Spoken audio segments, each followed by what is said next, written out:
안녕하십니까. 국세청 원천세과입니다. 20년 개발자 간담회는 코로나19 방역 조치에 따른 집합인원 제한과 감염을 예방하기 위하여 기존 직접 대면 방식의 간담회 실시 방식에서 비대면 방식으로 전환하여 동영상 강의 자료와 안내 책자 파일을 홈택스, 공지사항 및 유튜브를 통해 제공해 드림을 알려드립니다.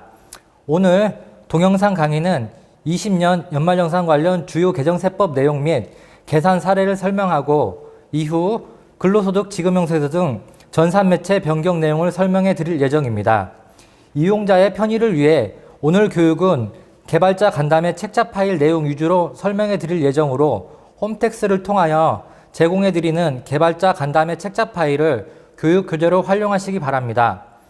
먼저 3페이지 근로소득 관련 개정세법 내용부터 설명을 시작하겠습니다. 소득세법 관련 주요 개정 내용, 조특법 관련 개정 내용, 기타 금년 7월에 발표된 세법 개정안에 대한 내용을 주요 개정세법 내용으로 책자에 반영하였습니다. 첫 번째 보시겠습니다. 남녀 고용평등과 일가정 양립 지원에 관한 법률과 고용보험법 개정에 따라 모성보호 및 남성 육아 참여 활성화를 위하여 배우자 출산 휴가급여에 대하여 소득세를 비과세 적용하도록 세법이 개정되었으며, 두 번째, 근로소득 공제제도 합리화를 위하여 근로소득 공제 한도 2천만 원이 신설되었으며, 이에 따라 올해 2월부터 월급여 기준 3천만 원 이상 근로자에 대한 간이세액표가 조정되었습니다. 다음으로 자녀세액 공제 대상이 아동수당과 중복 적용을 배제하기 위하여 취약 여부와 관계없이 7세 이상의 자녀, 즉 2020년 연말정산 시 2013년 12월 30일 이전 출생자의 자녀에게만 적용되는 것으로 대상이 조정되었습니다. 네 번째, 종업원이 주택의 구입 임차 자금을 저리 무상으로 대여받음으로써 얻은 이익 중 조특법상 중소기업 종업원이 주택의 구입 임차 자금을 대여받음으로써 얻는 이익은 근로소득에서 제외하도록 하여 중소기업 종업원의 주거 안정을 지원하도록 근로소득의 범위가 조정되었습니다. 다음으로 ISA 계좌로 형성한 자산을 노후 대비 연금 재원으로 유도하기 위해 ISA 계좌 만기 시 개인 퇴직연금 계좌에 추가 납입을 허용하고 세제 혜택 제공을 하도록 하였으며, IS 계좌가 16년 3월에 도입됨을 감안하여 만기 5년을 적용하면 21년도 이후에 실무적인 적용이 가능한 것으로 올해 20년 연말정산 때는 반영이 되지 않음을 참고하시기 바랍니다.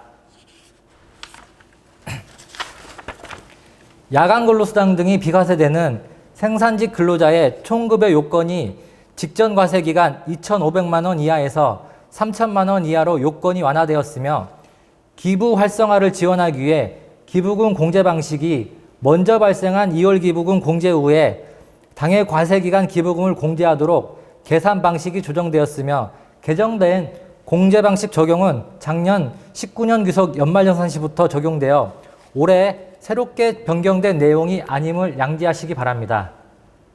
다음 7페이지 직계존속의 배우자 및 유탁아동 등에 대한 부양부담 완화를 위해 기부공제 대상이 되는 부양가족 범위가 확대되었으며, 그 내용은 직계존속이 재혼한 배우자를 직계존속 사후에도 부양하는 경우 기부공제 대상에 포함하고 보호기간이 연장된 20세 이하 유탁아동도 부양가족에 포함하도록 기부공제 대상자의 범위가 확대되었습니다.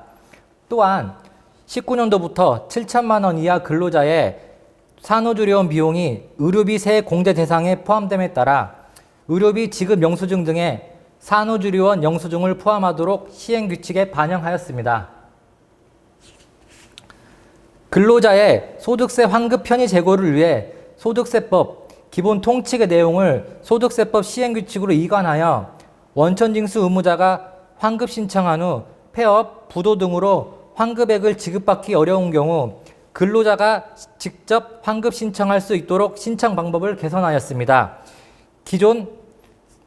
다음으로 기존 설명해 드린 바와 같이 근로소득 공제 한도가 2천만 원으로 신설됨에 따라 월 급여 3천만 원 이상자에 대하여 올 2월부터 간이세액표 조정이 이루어진 내용입니다.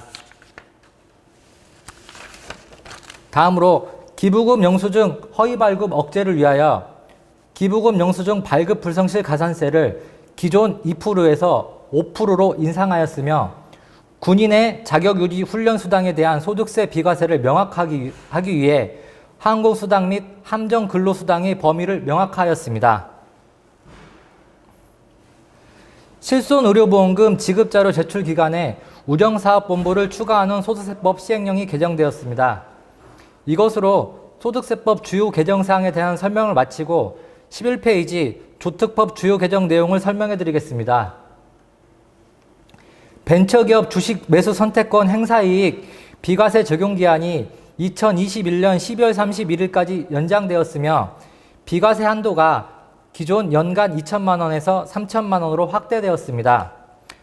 다음으로 올해 처음 신설된 감면제도로서 해외 거주 우수 내국인 인재의 국내 복귀를 지원하기 위해 내국인 우수 인력 국내 복귀 시 소득세 감면 조항이 신설되었으며 당 감면 코드 T50 비과세 및 감면 소득 명세 18-35로 구분하여 지급명세대 등을 제출하도록 관련 코드를 신설하였습니다.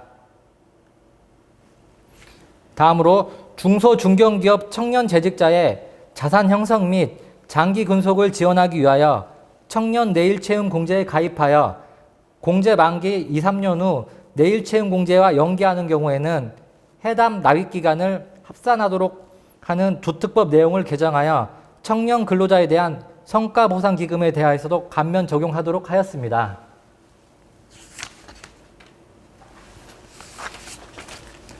경력단절 여성 재취업 지원 제도의 실효성 제고를 위해 경력단절 여성 요건에 결혼, 자녀교육 사유로 퇴직한 경우를 포함하고 퇴직 후 3에서 15년 이내 동종업종에 재취직하는 경우에 중소기업 취업자 소득세 감면 적용 시 경력단절 여성 요건을 완화하였습니다.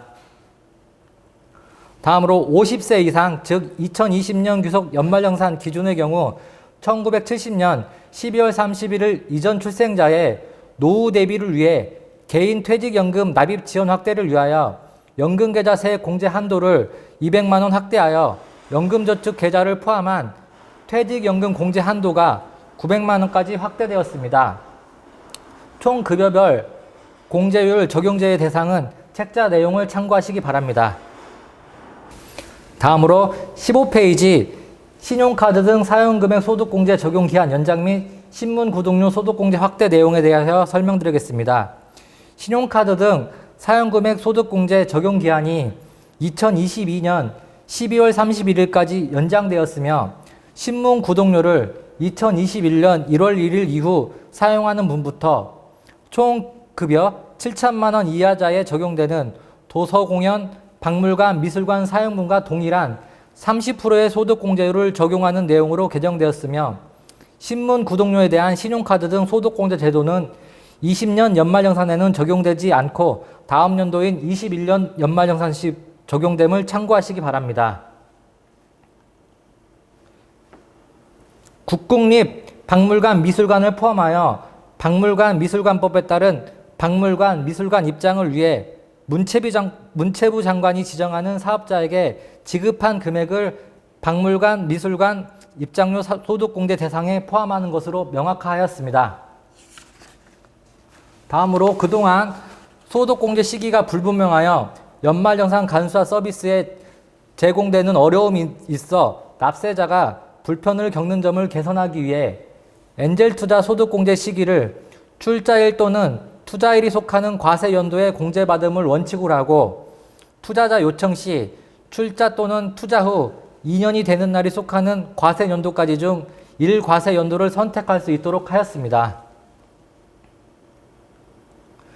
중소기업 취업자 소득세 감면 대상 업종을 확대하여 창작 및 예술 관련 서비스업, 스포츠 서비스업, 도서관, 사적지 및 유사 여가 관련 서비스업 취업자에 대하여 중소기업 취업자 소득세 감면 대상 업종으로 확대하였으며 박물관, 미술관 입장료에 대한 신용카드 소득공제의 원활한 운영을 위해 공제 대상을 구체화하기 위해 박물관, 미술관 운영사업자는 연 7,500만 원 이하 사업자의 경우 매출 전액을 박물관, 미술관 입장료로 인정하도록 하였습니다. 다음으로 2020년 신용카드 등 사용금액에 대한 소득 공제율에 대한 세법 개정 내용이 2회에 걸쳐 이루어졌으며 좌측에 3월 23일 기준 종전 내용은 참고자료로 활용하시고 오른쪽 개정 내용에 따라 올해 소득 공제율을 반영하시기 바랍니다. 소득 공제율은 3월 사용분에 대하여는 기존 공제율이 2배로 확대되어 신용카드 30%, 현금영수증 등 60%, 전통시장 등 80%의 소득 공제율이 적용되며 4월에서 7월 사용분은 일률적으로 80%의 소득 공제율을 적용하는 것으로 개정됨에 따라 올해 사용기간별 결제 수단별로 근로소득 지급명세서 및 소득세 공제신고서 양식 등이 개정될 예정으로 책자에 개정안의 서식을 반영하여 프로그램에 반영하시기 바랍니다. 다음은 2020년 귀속 연말정산분부터 적용 예정인 세법 개정안에 대하여 설명드리겠습니다. 방금 설명해드린 바와 같이 신용카드 사용금액에 대한 소득 공제율이 확대됨에 따라 20년 귀속의 경우 공제 한도를 30만 원 상향하여 총급여 기준 7천만 원 이하자는 330만 원, 7천만 원에서 1억 2천만 원 이하자에는 280만 원, 1억 2천만 원 초과자는 230만 원으로 각각 30만 원씩 상향되었으며 현재 법률안이 공포되지 않았으나 원활한 지급명세서 전산매체 작성을 위하여 이번 개발자 간담회에 지급명세서 작성 방법 및 계산 사례에 상향된 공제 한도를 적용하였음을 양지하여 주시기 바랍니다. 이외에도 외국납부 세액 공제 2월 공제 기간 확대 및 미공제 2월액의 송금산입 허용 및 실손의료보험금 수령액 자료를 연말정산 간수화 자료로 통합하여 제공할 수 있도록 관련 법률이 개정될 예정임을 알려드립니다. 또한 복리후생적 급여의 비과세 근거 규정 마련, 월세 세액공제 적용 대상 기준을 정비하여 종합소득 금액이 4천만 원에서 4,500만 원으로 조정하는 세법 개정안 내용은 안내해드리는 교육교재 자료를 참고하시기 바랍니다.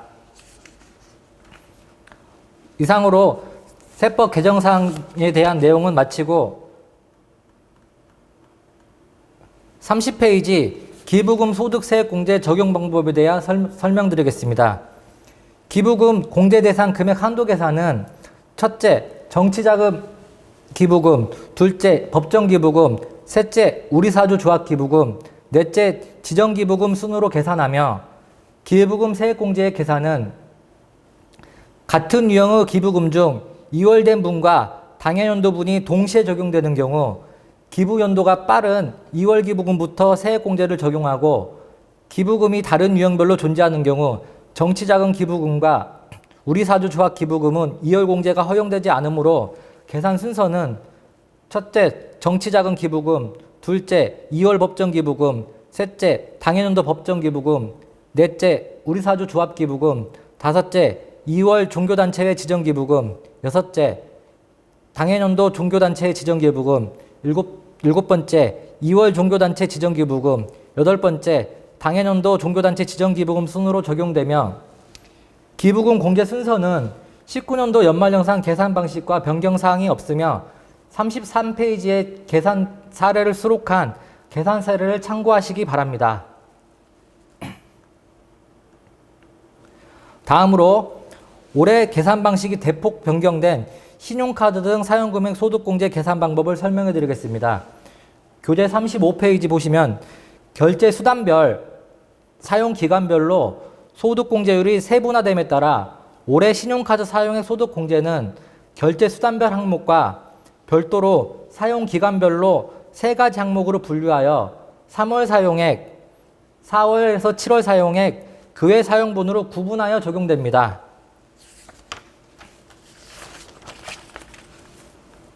다음으로 37페이지 계산 사례를 설명해 드리겠습니다. 총 급여액 4,800만 원 근로자가 사례와 같이 사용기간별로 총 2,600만 원을 신용카드 등으로 사용한 경우 2020년 신용카드 등 사용금액이 총 급여액의 25%인 1,200만 원을 초과하므로 소득공제가 가능합니다. 신용카드 사용금액은 결제 수단별로 사용기간별 소득공제율을 곱한 금액에서 총 급여액의 25% 해당분, 즉 최저 사용금액 해당분이 소득공제율별 15%에서 80%의 낮은 금액부터 계산한 금액에 어느 부분에 해당하는지 조건 구분에 따라 차감하는 것으로 상기 사례의 경우 최저 사용금액 1,200만 원이 15% 해당분 500만 원과 30% 해당분 1,000만 원 합계 1,500만 원 사이에 해당하여 500만 원의 15%인 75만 원과 최저 사용금액인 1,200만 원에서 500만 원을 차감한 700만 원이 30%인 210만 원의 합계 285만 원을 차감하면 신용카드 등 소득공제 공제 가능 금액은 850만 원으로 산정이 됩니다. 공제 한도를 추가로 계산하면 총 급여액이 7천만 원 이하로 330만 원과 총 급여액의 20% 중 적은 금액인 30만 원, 330만 원을 기본 한도로 하고 전통시장, 대중교통, 도서공연비 한도에 대하여 각 100만 원 한도 내에서 계산합니다. 한도 초과액인 방금 계산해드린 850만 원과 330만 원을 차액 520만 원에 대하여 전통시장 사용분이 160만 원으로 100만 원 한도로 추가 공제가 가능하며 대중교통 사용분은 120만 원으로 420만 원의 한도 초과액 내 100만 원까지 추가 공제가 가능하며 도서공연비 사용분은 320만 원 한도 초과 범위 내에서 사용액 80만 원이 소득 공제가 가능하여 상기 사례와 같은 경우 기본 공제 한도 330만 원과 추가 한도 금액 각각 100만 원, 100만 원, 80만 원으로 총 280만 원을 적용하여 610만 원 공제가 가능한 것으로 계산됩니다. 이것으로 신용카드 등 사용금액 계산 사례 설명을 마치고 마지막으로 근로소득 지급명세서 양식에 대하여 설명해 드리겠습니다. 책자 50페이지 자료 설명해 드리겠습니다.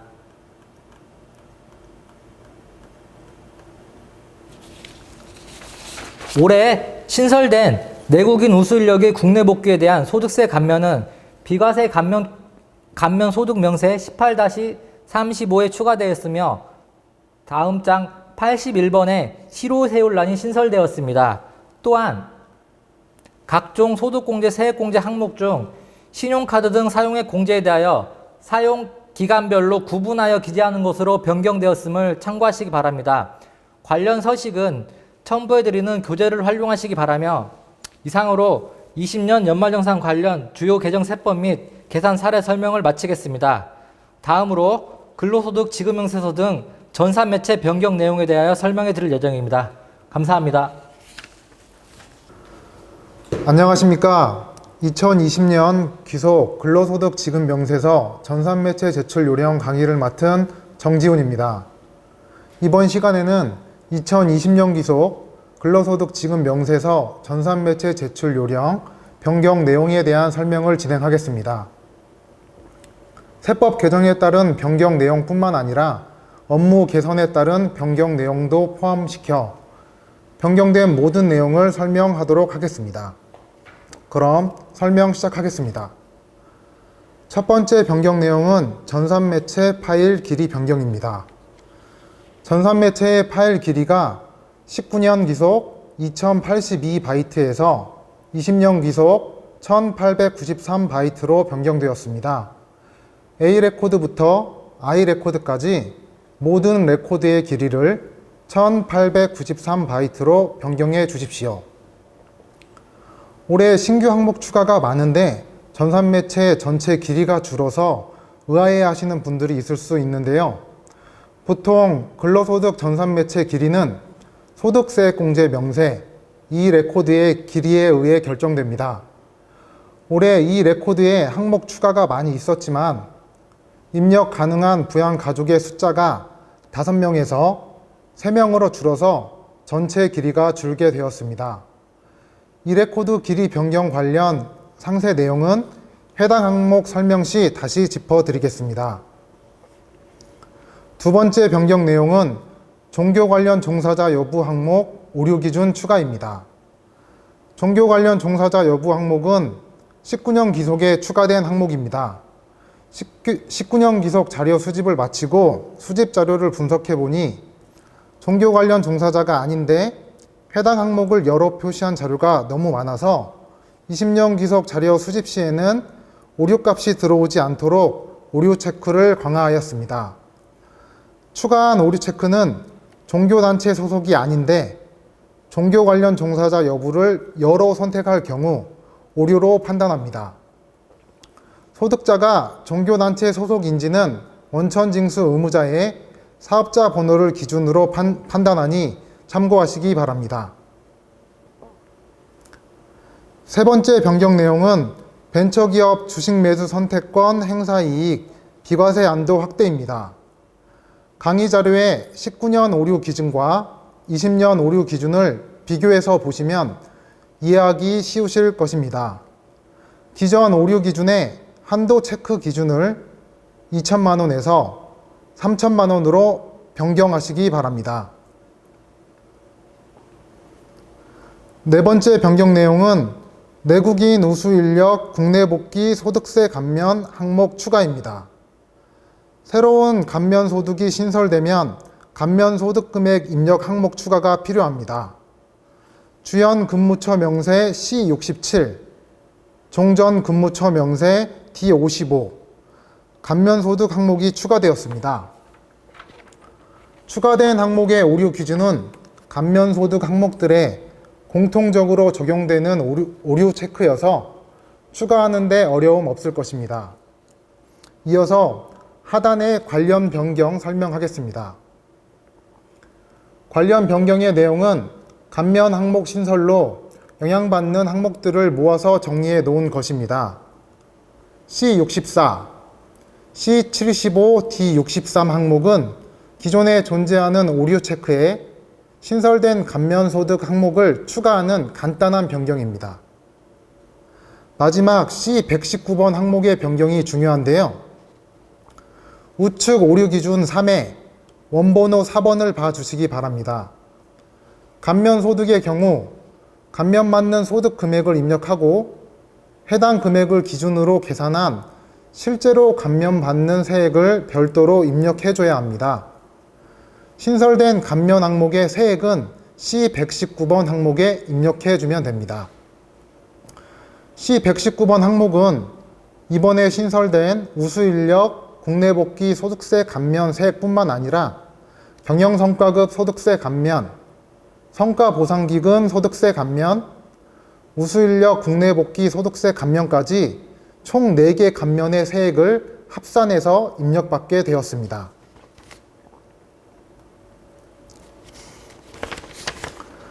다섯 번째 변경 내용은 중소기업 취업자 소득세 감면 오류 체크 강화입니다. 20년 기속 기준으로 신청할 수 있는 중소기업 취업자 소득세 감면은 총 3개입니다.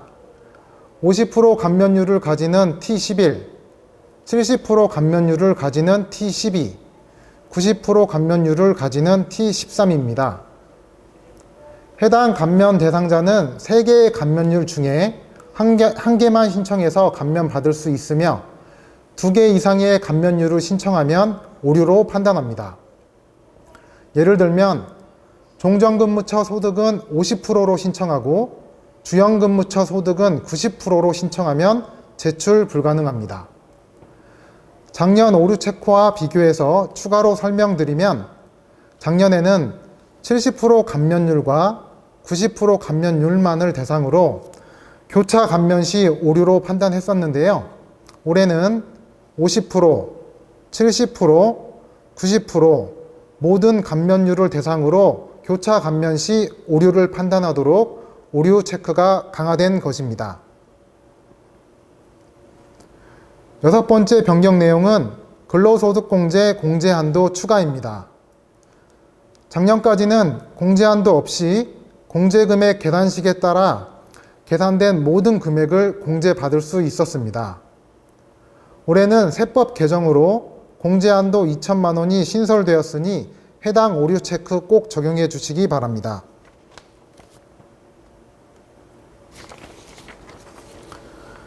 일곱 번째 변경 내용은 공제 대상자가 아닌 경우 부표 제출 차단입니다. 근로소득 지급 명세서의 경우 오류 자료 제출이 불가능하도록 매년 오류 체크를 강화하고 있습니다. 이번에 설명드릴 5개 항목들은 불필요한 자료 제출 차단을 목적으로 합니다. 5개 공제 항목들의 공통점은 공제 신청 시 추가적으로 부표 제출이 필요하다는 것과 특정 금액 이하 소득자만 공제가 가능한 항목이라는 것입니다.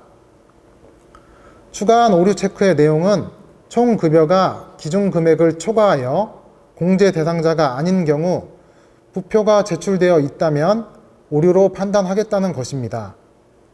부표 제출 여부의 판단은 첫 번째, 5번째 항목은 부표의 금액 항목에 금액 입력 여부로 판단하고 두 번째, 세 번째, 네 번째 항목은 부표의 소득공제 구분코드 존재 여부로 판단합니다. 8번째 변경 내용은 종전 근무처 명세의 소득 명세 합계 항목 오류 기준 추가입니다. 이번 항목도 불필요한 자료 제출 차단 목적으로 개선된 내용입니다. 19년 기속에 총 급여와 비과세 소득 합계가 0인 경우 근로소득 지급 명세서 자체를 제출하지 못하도록 오류 체크를 강화했었습니다. 강화된 오류 체크에 맞춰서 프로그램 잘 수정해 주셨는데요. 수집된 자료를 분석해 보니 종전 근무처 명세의 경우 제출할 필요가 없는 의미 없는 부표 제출이 여전히 이루어지고 있는 것이 확인되었습니다. 이에 이런 자료가 제출되지 않도록 종전 근무처 명세의 소득 명세 합계와 비과세 소득 합계가 0인 자료는 오류로 체크하도록 오류 체크를 추가하였습니다. 9번째 변경 내용은 신용카드 등 소득공제 공제율, 공제한도 확대입니다. 이번 세법 개정 내용 중에 가장 변경 영향도가 큰 변경건입니다. 먼저 소득 공제율 확대부터 설명하겠습니다. 항목 설명 부분에 19년 기속, 20년 기속 공제율을 봐주시기 바랍니다. 19년 기속에는 결제 수단과 사용처로만 구분하여 공제율을 달리 적용하였습니다. 올해는 결제 수단과 사용처뿐만 아니라 사용 기간을 구분하여 공제율을 적용해 주어야 합니다. 같은 결제 수단이어도 사용 기간에 따라 공제율이 달라집니다. 3월 사용 금액은 기존 공제율의 2배, 4월에서 7월 사용 금액은 80% 공제율이 적용됩니다. 변경된 소득 공제율 기준으로 오류 기준도 변경되었습니다. 변경된 오류 기준 설명하겠습니다. 우측 오류 기준의 원번호 1번부터 13번까지는 신용카드 등 사용 금액에 해당하는 공제율을 곱해서 공제 금액을 계산하는 과정입니다. 공제율이 높은 항목에서 낮은 항목 순서로 배치되어 있습니다. 공제금액 계산 시 주의할 부분은 같은 공제율을 적용받는 금액이라도 추가 공제가 가능한 전통시장 사용액, 대중교통 이용액, 도서 공연 등 사용분은 구분해서 계산해 주어야 한다는 것입니다. 하단의 원번호 14번은 차감해 줘야 하는 최저 사용 금액을 계산하는 계산식입니다. 20년 기속에는 공제율이 15%, 30%, 40%, 60%, 80% 5가지로 늘어났기 때문에 원번호 14번에 최저 사용 금액을 판단하는 계산식이 5개로 늘어났습니다.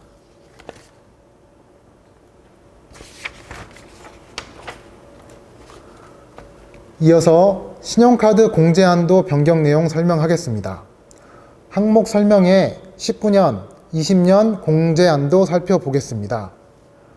전년도 공제 한도에서 30만 원이 추가되었습니다. 총 급여 구간별 각 공제 한도가 330만 원, 280만 원, 230만 원으로 30만 원씩 늘어났습니다. 이에 소득자가 받을 수 있는 신용카드 등 소득공제 최대값은 630만 원이 되었습니다. 우측 오류 기준 봐주시면 원번호 16번에 총 급여 구간별 공제한도 계산식의 금액들이 30만 원씩 상향된 거 확인하실 수 있습니다. 변경된 부분은 여기까지이고 나머지 부분은 19년 기석과 동일하게 계산해 주시면 됩니다.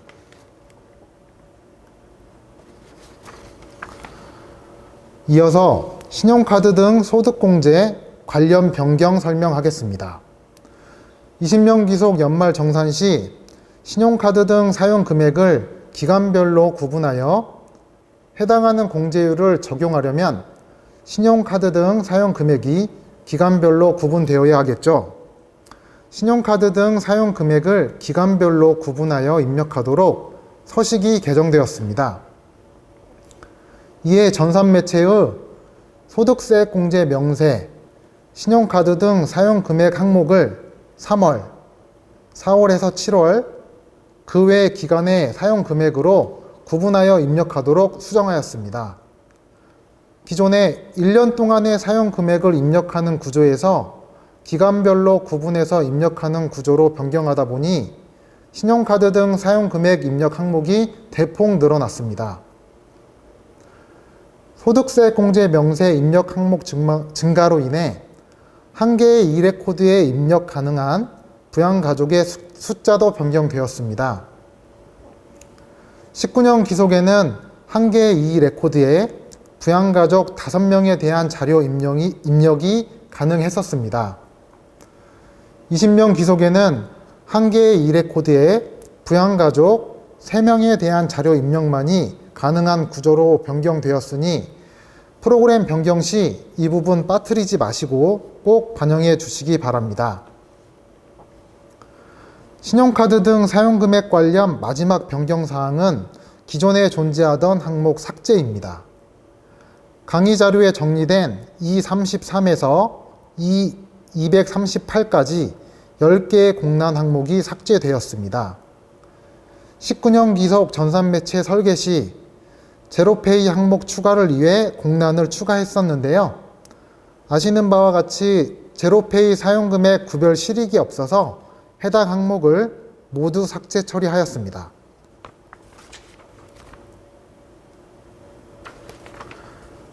열 번째 변경 내용은 50세 이상 연금계좌 세액공제 공제한도 확대입니다.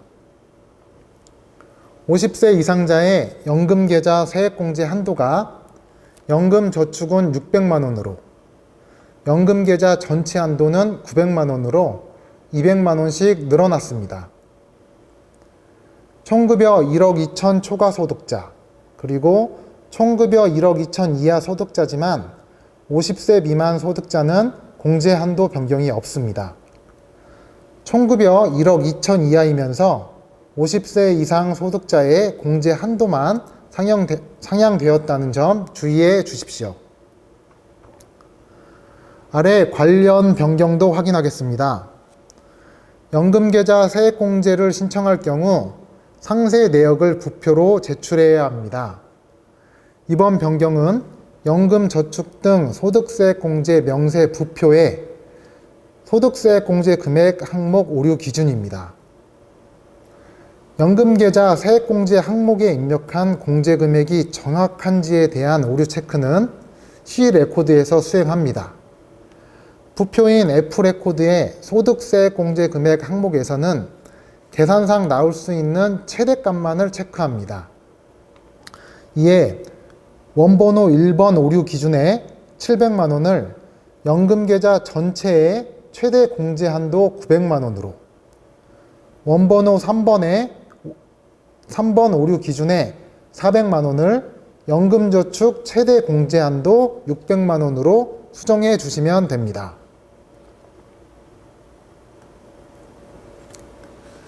11번째 변경 내용은 실효세율 항목 추가입니다.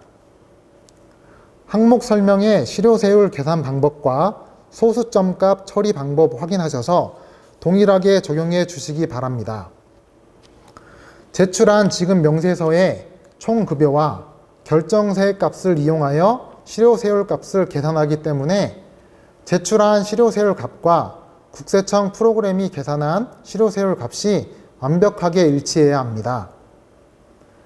국세청 프로그램이 총급여와 결정세액을 별도로 계산하여 최종적인 실효세율을 계산한다면 오차 범위가 필요하겠지만 제출한 지급 명세서에 기재된 총급여와 결정세액 값을 이용한다는 점 다시 한번 말씀드립니다. 즉, 오차 범위를 전혀 두지 않기 때문에 꼭 기재되어 있는 방법으로 정확하게 계산해 주시기 바랍니다. 12번째 변경 내용은 세액 항목 길이 변경입니다. 설명의 자료에 정리한 6개 세액 항목들의 길이를 기존 10자리에서 11자리로 변경하였습니다. 전산매체 형식 검증 시 오류 검출되지 않도록 이 부분도 꼭 챙겨주시기 바랍니다. 13번째 변경 내용은 공란 항목 삭제입니다. 근로소득 지급 명세서는 매년 서식이 변경되고 항목들이 추가됩니다. 항목 추가에 대비하여 항목명을 공란이라고 표시하여 미리 바이트를 확보해 두고 있습니다. 이렇게 미리 공간을 확보해 놓지 않으면 항목이 추가될 때마다 추가된 항목 이후에 항목 번호들이 모두 밀리게 됩니다. 항목 추가 시 변경 영향도를 최소화하기 위해 C 레코드에 5개, D 레코드에 4개의 공란을 추가하였습니다. 아래 관련 변경 보시면 기존에 존재하던 공란 항목의 길이가 변경되는 변경건도 있으니 확인해 주시기 바랍니다. 마지막 14번째 변경 내용은 자녀세액 공제 항목 오류 기준 추가입니다. 자녀세액 공제는 만 7세 이상의 자녀가 신청할 수 있는 공제 항목입니다. 다만 만 7세 미만의 취약 아동도 신청할 수 있었습니다. 올해 세법 개정으로 만 7세 미만의 취약 아동도 신청할 수 있다는 조항이 삭제되었습니다. 이에 작년까지는 만 7세 미만의 자녀가 자녀세액 공제를 신청하면 경고성 메시지를 제공하고 수록은 가능하게 처리했었습니다. 20년 기석부터는 만 7세 미만의 자녀는 자녀세액 공제 신청이 불가능하도록 오류 체크가 추가되었습니다. 준비한 설명은 이것으로 모두 끝났습니다. 마지막으로 2가지만 더 말씀드리고 오늘 설명을 마무리하도록 하겠습니다. 첫 번째는 게시되어 있는 전산매체 제출 요령 파일 관련 안내입니다. 20년 기속 전산매체 제출 요령 파일은 홈택스 자료실에 게시되어 있습니다. 전산매체 제출 요령이 변경되면 변경 내용이 적용된 최종 전산매체 제출 요령 파일을 재게시합니다. 그리고 변경 내용 파악이 용이하도록 정오표 파일을 별도로 제공하고 있습니다. 전산매체 제출 요령 변경이 있는지 자주 들어와서 확인하실 필요는 없지만 정기신고 시작 전에는 추가적인 변경사항은 없는지 최종적으로 한번 확인해 주시면 감사하겠습니다. 두 번째는 전산매체 제출 프로그램 개발 팁입니다. 담당하시는 연말정산 프로그램 변경하시면서 홈택스 근로소득 모의 계산과 근로소득 수시제출 서비스 참고하시면 많은 도움이 될 것입니다. 모의 계산의 경우는 공제 금액의 상세 산출 과정을 제공하고 있고 전산매체의 경우는 내용검증 오류 메시지에 입력하신 오류 금액뿐만 아니라 국세청 프로그램이 계산한 올바른 계산값도 같이 제공하고 있습니다. 변경한 프로그램 검증 시 홈택스 모의 계산과 근로소득 지급 명세서 수시 제출 서비스를 적극 활용하시기 바랍니다. 이상으로 강의 마치도록 하겠습니다. 감사합니다.